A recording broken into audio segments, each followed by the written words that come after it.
le secret du palais de glace. Il était une fois, dans les vastes plaines gelées du Grand Nord, un palais de glace étincelant qui semblait tout droit sorti d'un rêve. Le palais de glace, comme on l'appelait, était la demeure des fées de l'hiver, des lutins et des reines magiques qui travaillaient main dans la main avec le Père Noël pour préparer la nuit la plus merveilleuse de l'année. Le palais s'élevait majestueusement au sommet d'une colline enneigée, entouré de sapins recouverts de givre scintillant. Ses murs étaient faits de cristal pur, si transparent que les aurores boréales dansaient à l'intérieur, projetant des reflets magiques. Chaque année, juste avant Noël, le palais s'animait d'une effervescence joyeuse. Les lutins martelaient les derniers jouets. Les fées ensorcelaient les présents d'un soupçon de magie, et les reines s'entraînaient pour leur grand voyage à travers le monde. Mais cette année-là, un événement inattendu menaçait de bouleverser Noël. La veille de Noël, un ancien sortilège enfoui au cœur du palais fut accidentellement réveillé. Tout commença lorsque Lila, une jeune fée curieuse, découvrit une porte secrète dans les profondeurs de la salle des cristaux. Intriguée, elle ouvrit la porte et trouva un orbe de glace bleutée, le cœur de givre. Une légende entourait cet artefact. Il contenait un pouvoir si grand qu'il pouvait arrêter le temps. Jadis, il avait été créé par une fée noire, Morgandelle, pour plonger le monde dans un hiver éternel. Mais le Père Noël et les fées de l'hiver l'avaient emprisonné dans une chambre magique, scellée à jamais. En touchant l'orbe, Lila brisa sans le savoir le sceau. Un vent glacial s'éleva soudain, traversant le palais et plongeant ses habitants dans un sommeil profond. Le Père Noël, les lutins, les reines et même les fées furent pris au piège. Tous sauf Lila, qui semblait protégée par une lumière mystérieuse. Effrayée, mais déterminée, Lila comprit qu'elle devait réparer son erreur. Elle se souvint alors des paroles de sa grand-mère. « Si un jour tu fais une bêtise, ne perds jamais espoir.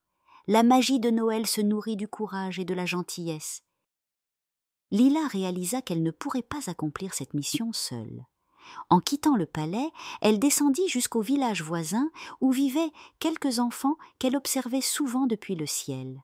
Ces enfants avaient toujours cru au palais de glace, même si les adultes leur disaient qu'il n'existait pas. Parmi eux se trouvaient Clara et Hugo, deux frères et sœurs au grand cœur. Clara, âgée de 10 ans, était connue pour son imagination débordante, tandis que Hugo, 7 ans, était un bricoleur de génie. Lorsque Lila leur apparut en pleine nuit, scintillante de magie, ils furent émerveillés. « Clara, Hugo, j'ai besoin de votre aide, » leur dit-elle. « Le Noël de tous les enfants du monde est en danger. » Elle leur expliqua la situation et malgré leur peur, ils acceptèrent sans hésiter. « Noël est bien trop précieux pour qu'on le laisse disparaître, » déclara Clara avec conviction. Les 3 nouveaux alliés partirent ensemble pour le palais de glace, armés du courage des enfants et de la magie vacillante de Lila. À leur arrivée, ils découvrirent que le palais était transformé. Le cœur de givre avait libéré une magie chaotique qui animait les statues de glace, faisait tourbillonner les vents et rendait les salles méconnaissables. La première salle dans laquelle ils entrèrent était remplie de miroirs de glace. Chaque reflet semblait parler, mais les voix étaient trompeuses. Elles murmuraient des doutes et des peurs. Clara, qui avait parfois du mal à croire en elle-même, faillit se laisser submerger. Mais Hugo, en posant sa main sur la sienne, lui rappela. « Tu es plus fort que tu ne le crois. La vraie magie, c'est ce qu'on a dans le cœur. » Grâce à cette pensée, les voix s'éteignirent et les miroirs laissèrent passer les enfants. Ensuite, ils durent traverser un pont suspendu au-dessus d'un abîme glacé. Le pont était fait de lumière étoilée et chaque pas le faisait vaciller. Lila, affaiblie par la magie du cœur de givre, perdit presque ses ailes. mais Clara et Hugo formèrent une chaîne humaine pour la soutenir. « Ensemble, rien ne peut nous arrêter, » murmura Hugo. Au centre du palais, dans une salle glacée illuminée par une lumière bleue, se tenait l'orbe.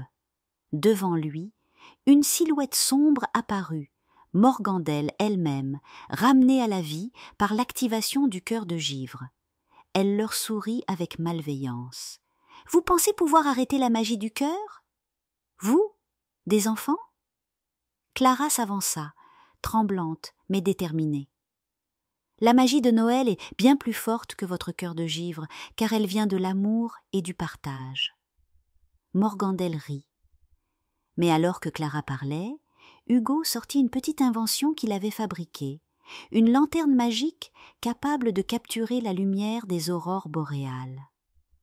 Lila utilisa ses dernières forces pour guider la lumière vers l'orbe. La lumière pure éclipsa l'obscurité de Morgandelle, qui disparut dans un cri.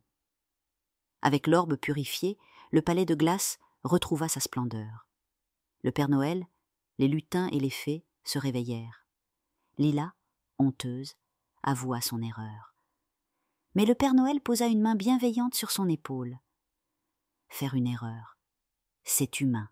Ce qui compte, c'est d'avoir le courage de la réparer. Clara et Hugo furent remerciés chaleureusement et reçurent un cadeau spécial. Une étoile scintillante qu'ils pourraient garder dans leur maison, symbole de leur bravoure. La nuit de Noël se déroula comme prévu. Mais ce Noël-là, tout le monde, enfants et adultes, ressentit une magie plus forte. La leçon était claire.